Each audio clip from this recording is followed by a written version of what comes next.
Assalamualaikum warahmatullahi wabarakatuh.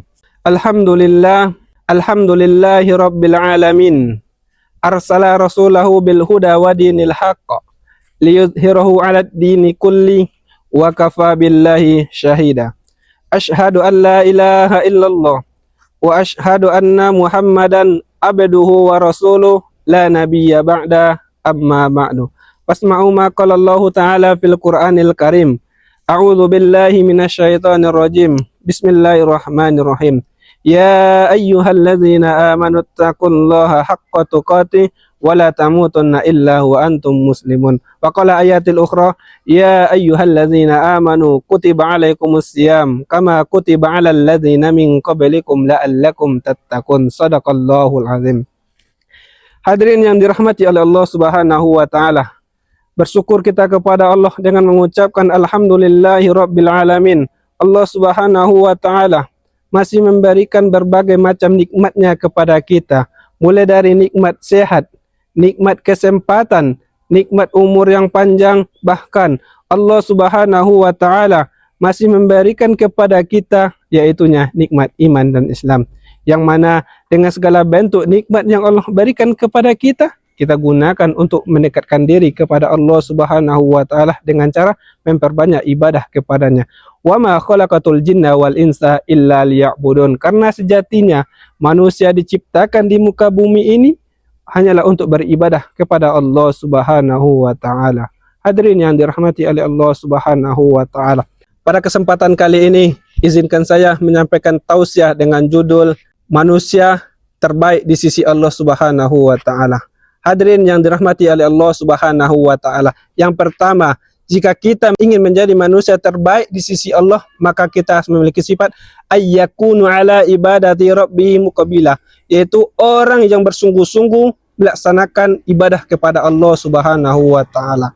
Apabila seorang manusia dia bersungguh-sungguh dalam melaksanakan ibadah, dia bersungguh-sungguh dalam bermujahadah, dia bersungguh-sungguh dalam mengabdikan diri kepada Allah Subhanahu wa taala, maka dia telah memiliki sifat yang pertama sebagai tanda manusia terbaik di sisi Allah Subhanahu wa taala.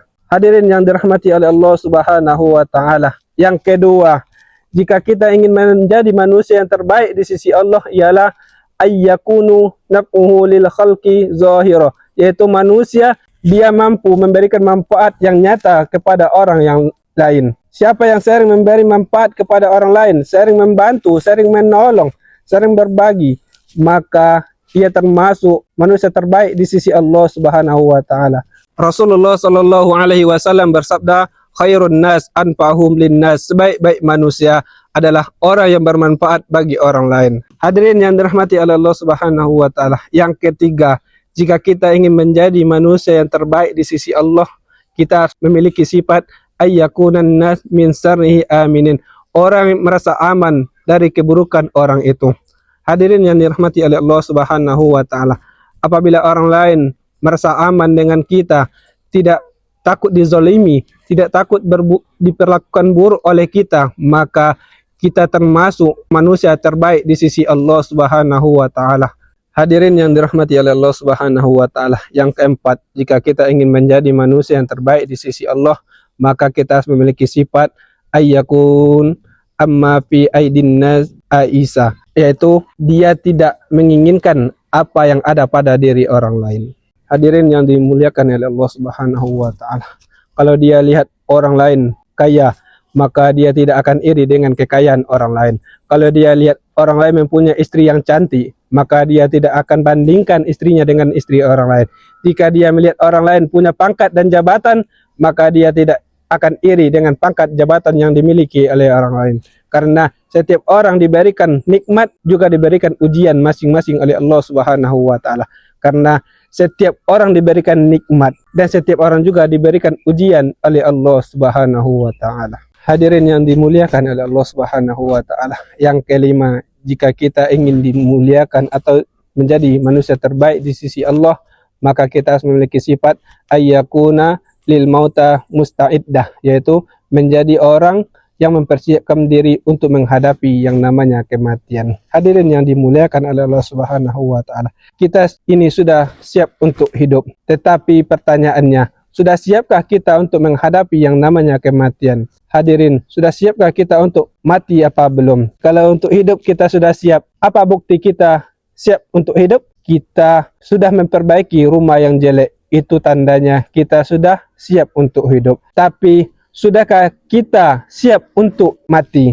Karena siapa yang siap untuk mati, maka dia akan menjadi manusia atau hamba yang terbaik di sisi Allah Subhanahu wa taala. Apa bukti seorang hamba siap menghadapi yang namanya kematian? Maka dia akan mempersiapkan, menjadikan setiap hembusan napasnya untuk memperbanyak bekal untuk dia bawa mati nantinya.